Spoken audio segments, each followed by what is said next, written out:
Hello and welcome! Today we're going to be adding to our hobby hoard, our hobby box of treasures, if you will.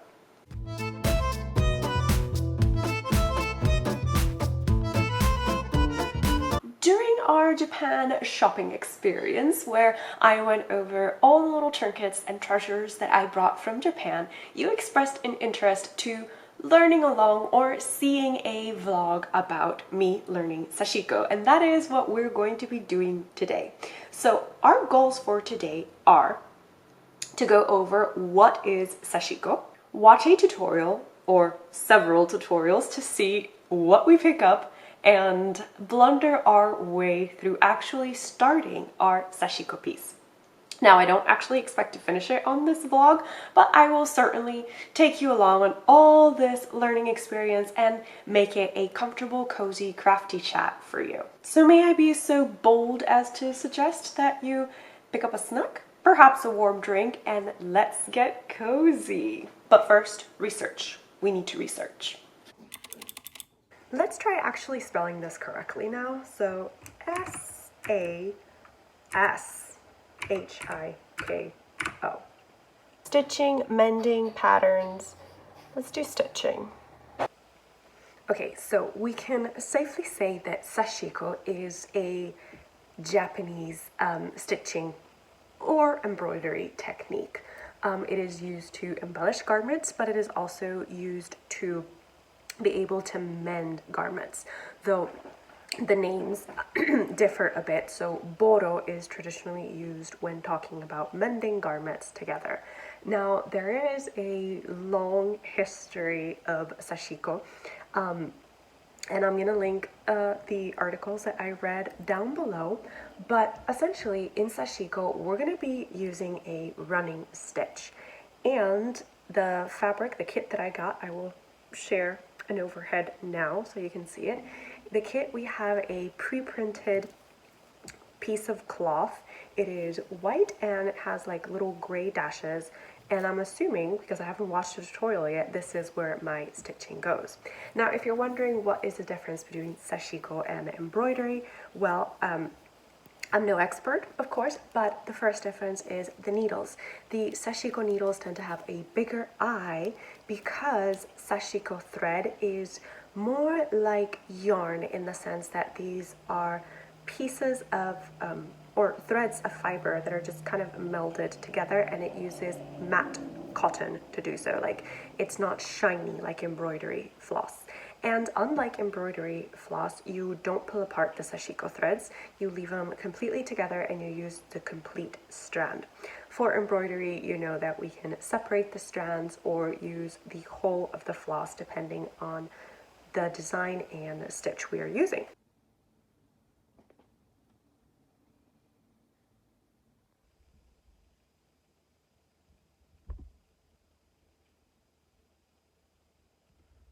Alright, so after looking at a tutorial, I'm pretty confident that what I'm supposed to use here is going to be the running stitch, and I'm going to use the running stitch to cover the layout, the dashes, to cover the dashes, okay? Now, the one thing that I do not have in my little kit is this thing. This flat looking thimble, and now we're going to watch some tutorials to see how we're actually meant to use this thimble. Also, the visuals in this tutorial are 10/10. Okay, a thimble is essential because you push the needle with the thimble that lays here. You don't actually use your fingers, you push the needle. The way you hold it is meant to be kind of like, let me grab a needle. You're meant to place your needle at the bottom of your middle finger and hold it with either the index or the middle finger and push it through the fabric. So hold it like so and push with the palm of your hand instead of with your fingers. Therefore, step one of our adventure is going to be finding something that I can use as a thimble to put here and not stab my hand. actual footage of me proceeding to do exactly what I just said. I am looking for something that I can use as a thimble, and honestly, I thought I had more reliable craft supplies than this, but ultimately I did end up going with this crocheted ring. I just took out the labradorite and I put a flat button inside of it. I will only use this thimble for like 10 seconds in the video because I quickly realized that it takes a lot of practice, and I just wanted to stitch. Yeah. But so we have our project canvas, which I am pretty sure you're just meant to stitch on the side that's dotted and not through both fabrics. So that is what we're going to do. We also have our Sashiko threads that come in this hank-like bundle, so I'm just going to proceed to treat this as an actual hank of yarn. I'm going to unwind it and then I'm going to ball it up, or perhaps even do a little cardboard cutout and wrap my threads around that.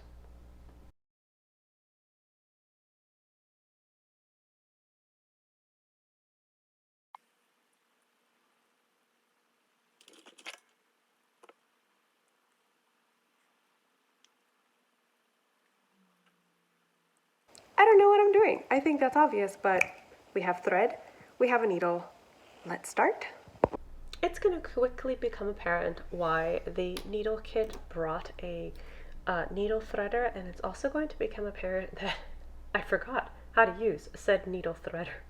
So we're going to have to watch a tutorial just to quickly remind myself that you're supposed to first push the needle threader through the eye of the needle, then put your thread through the needle threader, pull the needle threader out through the eye of the needle, and there, your yarn is threaded.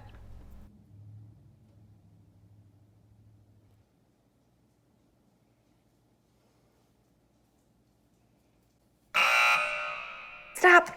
Okay, you heard that buzzer sound, right? So look over here. I was doing that wrong.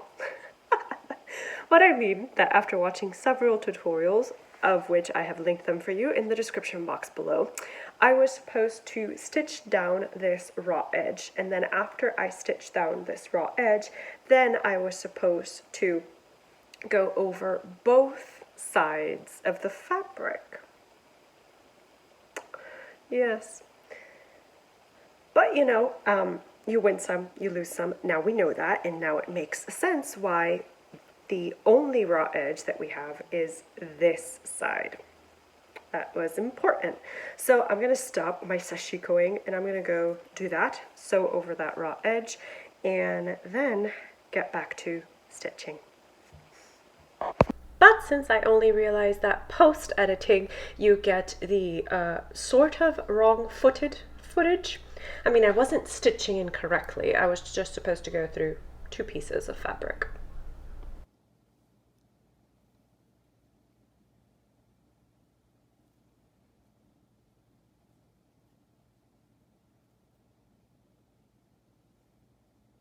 As I was going over my stitches, I actually found myself using my left hand a lot more to actually push the fabric onto the needle, making sure to leave the tiniest gap possible in an effort to make my stitches nice and even.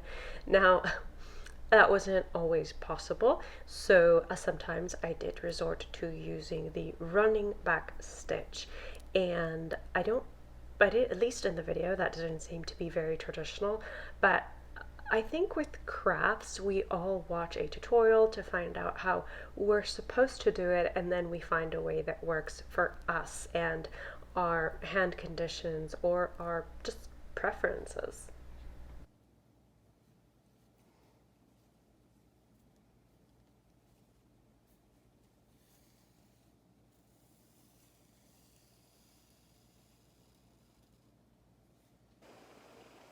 Now I'm supposed to overlay my stitches. To lock it in place, but I honestly don't even know if I'm doing that correctly.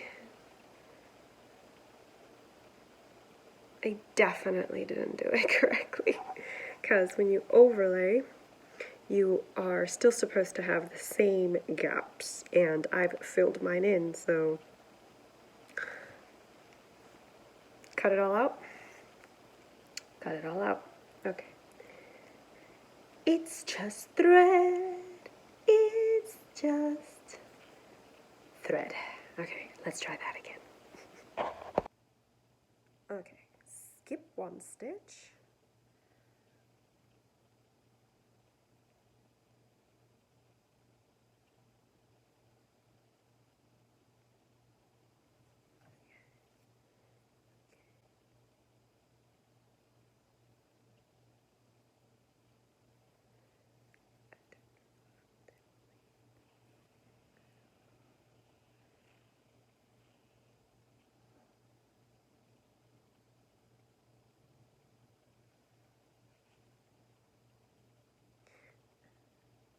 You know, as with any craft, there is a learning curve, and I get it.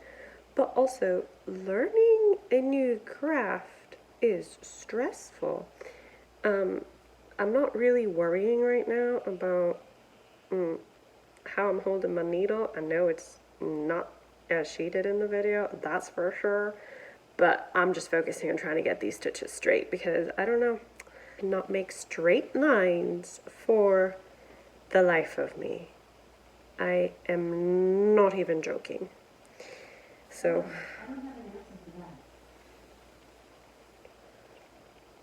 why did Alexa think I was talking to her? I don't know. All right. My stitches look better.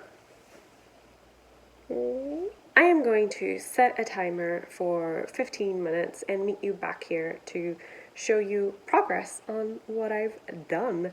So now is a good time to sip your drink and enjoy some cute music that hopefully I found, which is not copyrighted. We'll see.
That made me hungry.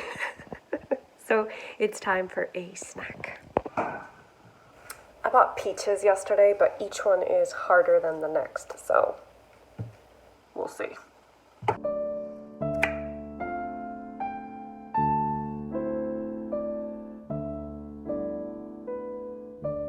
Time to eat my apple texture peaches.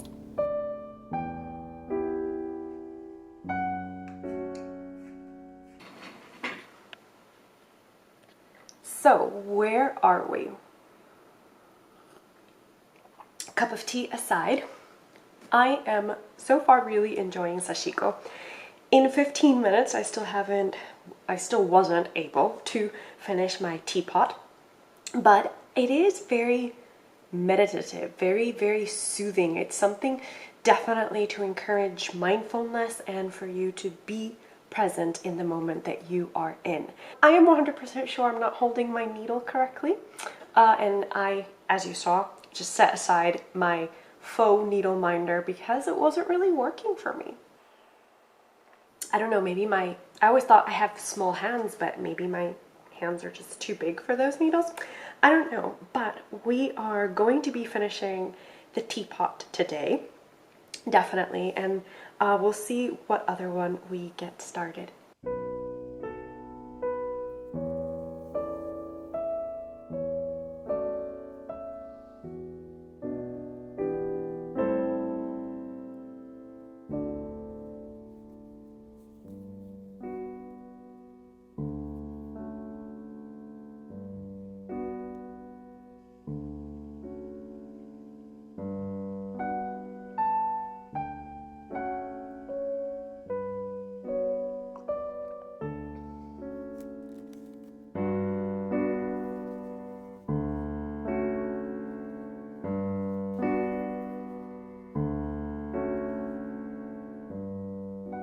Random things I find myself thinking about as I'm just doing this running stitch and stabbing myself. How much milk do you pour into your cereal?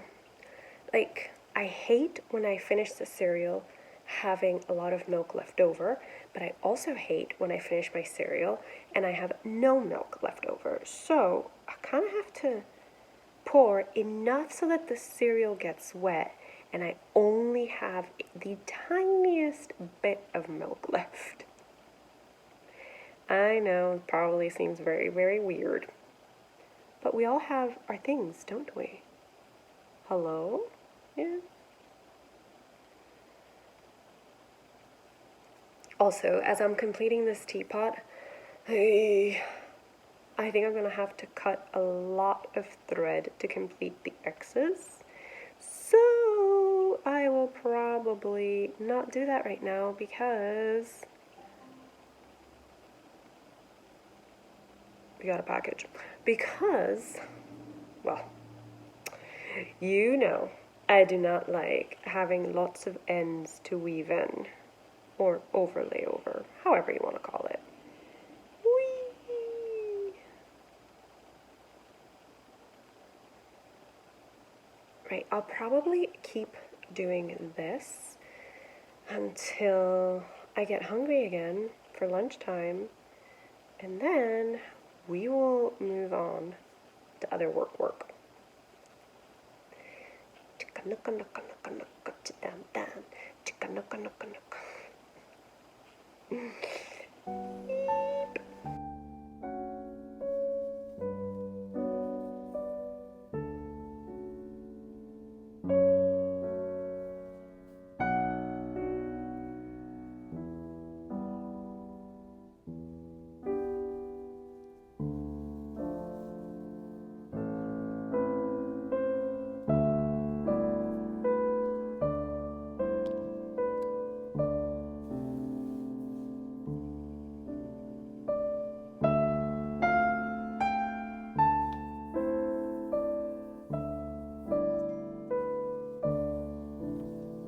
So, for today, we are finished with our Sashiko. I'm happy with this progress. You know, this was about an hour's work. So I'm thinking we might be able to finish it during this vlog if I just film a little bit every day.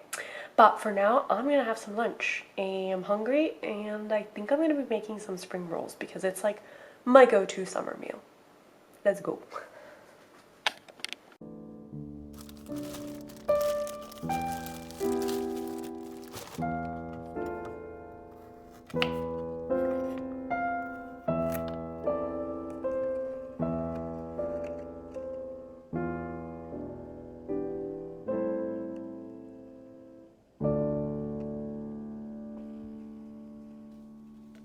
Back to how I'm going to fix my huge blender. I am lining up my seams, ironing them gently, and then I am folding down the raw edges twice so that I can iron those and then stitch those or tack them down. Now that my raw edges are very neat and tidy, I'm going to move on to weaving in my threads and tacking some of the shorter threads down with some fabric glue, just a little dab, to make sure that the inside of my Sashiko is very pretty, or as pretty as I can make it. After these threads are all woven in, then I am going to proceed to stitch my Sashiko through both sides of the fabric. And thank you for sticking with me in this vlog.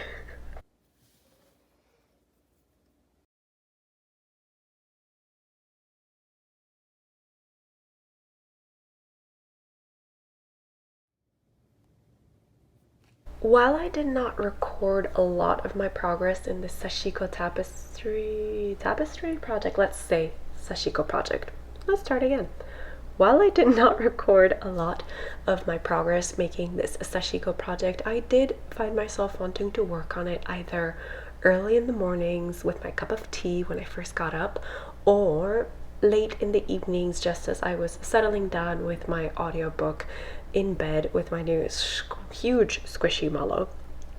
That is when I really found myself wanting to just lose myself in the mindlessness, I should say, of making these running stitches.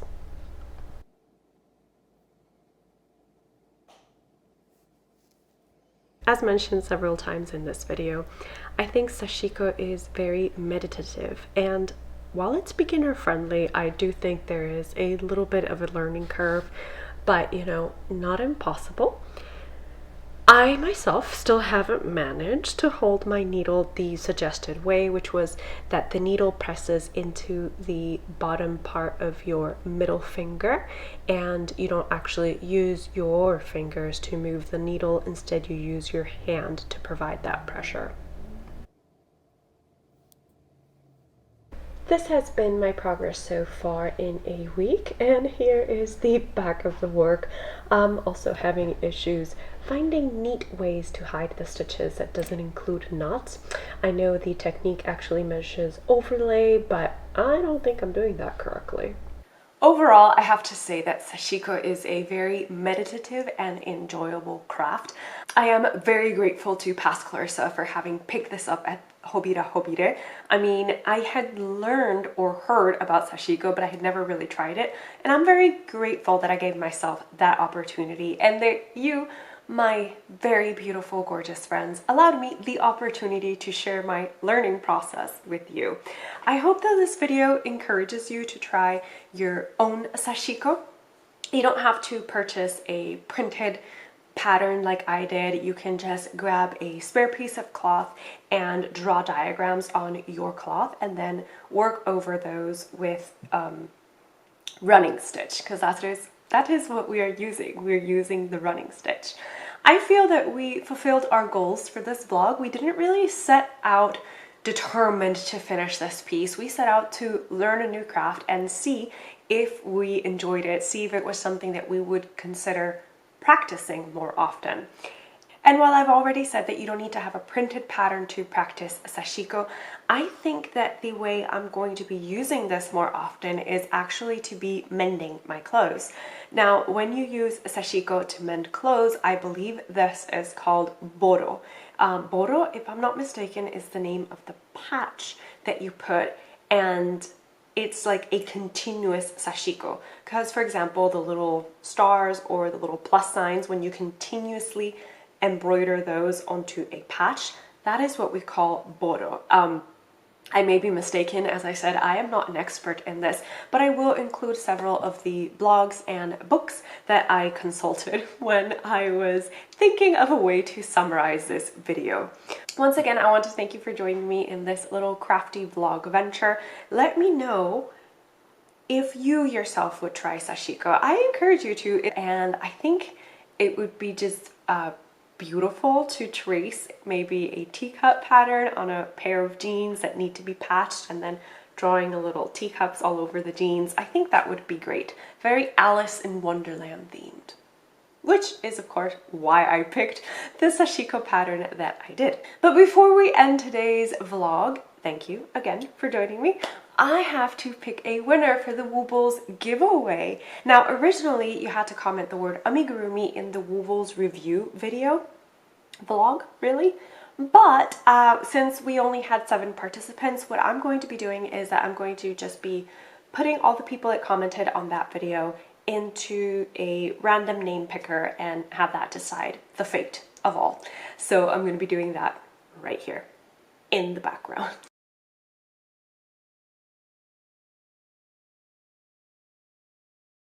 And the winner is Emmy Phillips, Hooking Emmy. There we have it. We have a winner for our Woobles kit giveaway. So if your name is Emmy Phillips, putting it right here on the screen, then contact me via Instagram private messages, via Ravelry, or shoot me an email at crochetcakespodcast@gmail.com, right here on the screen for you. And I will be then sharing this with you if you want. Now I'm going to give you up to the 7th of July. If you haven't up to the 7th of August. If you haven't contacted me by the 7th of August, then I'm going to be redrawing a winner and announcing it on the 10th of August. Okay, does that seem fair? Again, this goes live on the 27th of July. And I'm giving the winner until the 7th of August to contact me. If they haven't done it by then I will be redrawing a winner for the 10th of August video. Once again, thank you so much for joining me on this little vlog adventure. Finding a new craft is always fun. And you know what I like about this Sashiko craft? That you can use threads, non-mercerized cotton threads, to also work this up yourself. And in the videos that I'm going to be sharing in the description box below, one of them even teaches you how to make your own Sashiko threads from just sewing threads that you might have around your house, because Sashiko threads are thicker. I would say this is about a size 10, Aunt Lydia's 10. Anyway, once again, I'm just happy that you're here spending a little bit of crafty time with me, and I will see you in the next video, which is going to be a podcast. So prepare yourself for a July catch-up.